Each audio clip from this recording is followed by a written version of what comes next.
Hello बच्चों, आज हम प्रोकैरियोटिक सेल के स्ट्रक्चर को डिटेल में स्टडी करेंगे। तो फर्स्ट सबसे पहले ये एक प्रोकैरियोटिक सेल का डायग्राम है। तो इसके सबसे बाहर आउटर लेयर जिसे बोलते हैं ग्लाइकोकैलिक्स, ठीक है। ये सबसे बाहर की लेयर है, ग्लाइकोकैलिक्स बोलते हैं। अब इसके अंदर की जो लेयर होती है उससे बोलते हैं सेल वॉल, मतलब बीच में है, ठीक है, ग्लाइकोकैलिक्स के बाद। अब इसमें एक और लेयर होती है तीसरी, उससे बोलते हैं सेल मेम्ब्रेन। अब ये तीनों मिलके क्या बनाती है? सेल एनवेलप, ठीक है। तो अगर क्वेश्चन आता है सेल एनवेलप किस किस से मिलके बना होता है, तो किस किस से मिलके बना होता है? ग्लाइकोकैलिक्स, सेल वॉल और सेल मेम्ब्रेन। अब दूसरा है मीजोजोम।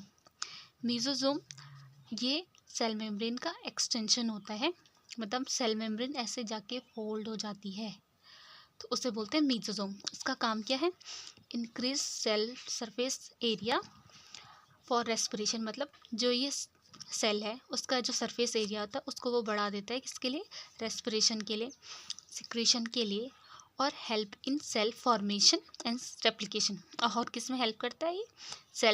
सेल फॉर्मेशन में और डीएनए रेप्लिकेशन में, ठीक है। अब ये दूसरा है क्रोमेटोफोर। क्रोमेटोफोर सेल का, इस सेल का कंपोनेंट है। ये कहता है प्रेजेंट ओनली इन साइनोबैक्टीरिया, मतलब ये सिर्फ साइनोबैक्टीरिया में पाया जाता है। क्यों पाया जाता है? क्योंकि क्रोमेटोफोर का काम होता है फोटोसिंथेसिस में। तो इसके एग्जांपल क्या हो गए, मतलब जिसमें पाया जाता है नॉन स्टॉक और एनावीना। अब ये नेक्स्ट कंपोनेंट है जिसको बोलते हैं पिल्लई। पिल्लई किस में रोल प्ले करती है? सेक्सुअल रिप्रोडक्शन में, ठीक है। ये सेक्सुअल रिप्रोडक्शन में रोल प्ले करती है। अब उसके बाद आता है फिमरई। फिमरई फॉर अटैचमेंट, मतलब ये अटैचमेंट में हेल्प करेगी। फ्लैजिला फॉर मूवमेंट, फ्लैजिला किस में हेल्प करता है? मूवमेंट में, ठीक है। अब देखो फ्लैजिला, फिमरई और पिल्लई, ये तीनों मिलके क्या बनाते हैं? सरफेस स्ट्रक्चर, ठीक है। अब हमारा नेक्स्ट कंपोनेंट है न्यूक्लियोइड। न्यूक्लियोइड एक ऐसा रीजन होता है जहाँ पे मोस्ट ऑफ डीएनए प्रेजेंट होता है, ठीक है। इसीलिए मैंने यहाँ पे क्या लिखा है? मेन जीनोमिक डीएनए, मतलब न्यूक्लियोइड ऐसा साइट है जहाँ पे मोस्ट ऑफ डीएनए प्रेजेंट होता है, ठीक है। All essential gene present on nucleoid, ठीक है। अब आता है प्लाज्मिड।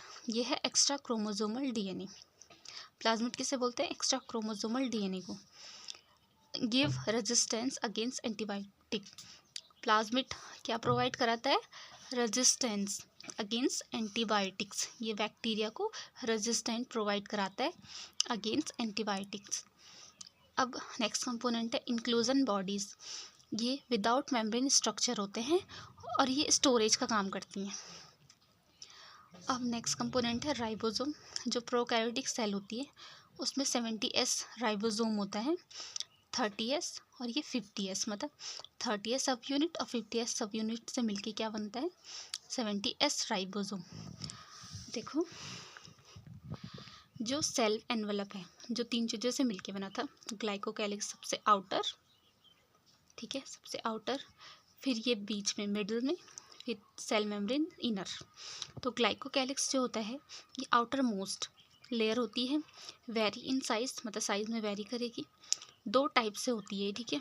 कैप्सूल, अगर कैप्सूल के फॉर्म में है तो ये टफ होती है और थिक होती है, मतलब कि टफ और थिक होगी। और अगर स्लाइम लेयर के फॉर्म में होगी तो ये लूज होगी और थिन होगी और स्लाइमी होगी। तो इसका स्ट्रक्चर कुछ ऐसा होगा। अब सेकंड है सेल वॉल, जो मतलब मिडिल लेयर है। प्रोवाइड शेप टू बैक्टीरिया, मतलब ये बैक्टीरिया को क्या शेप प्रोवाइड कराती है, ठीक है। ये माइकोप्लाज्मा में एब्सेंट होती है। प्रोवाइड स्ट्रक्चरल सपोर्ट, और ये स्ट्रक्चरल सपोर्ट देती है सेल को। प्रिवेंट फ्रॉम रस्टिंग, मतलब फटने से बचाती है। नोट, मतलब मैंने एक नोट लिखा है, cell wall present in bacteria, plant and fungi. सबको पता है सेल वॉल किस किस में प्रेजेंट होता है? बैक्टीरिया में, प्लांट में और फंजाई में। अब तीसरा आता है cell membrane. It is made up of lipid, phospholipid, मतलब एक जो मेम्ब्रेन होती है सेल मेम्ब्रेन किससे मिलकर बनी होती है? लिपिड से, वो भी कौन सा है? फॉस्फोलिपिड, ठीक है। इट इज़ लिपिड बाइलेयर, और ये जो लिपिड है ना उसकी बाइलेयर होती है, ठीक है। बाइलेयर मतलब ऐसे दो दो लेयर बनी होगी। तो एक एक इसको ले लेते हैं हम लिपिड को। तो जो इसका ये पोलर हेड होता है इससे बोलते हैं हाइड्रोफिलिक पार्ट, ठीक है, मतलब ये वाटर लविंग होता है। और जो ये इसका ये टेल वाला पार्ट है ये होता है नॉन पोलर पार्ट या फिर हाइड्रोफोबिक पार्ट, ठीक है, थैंक यू।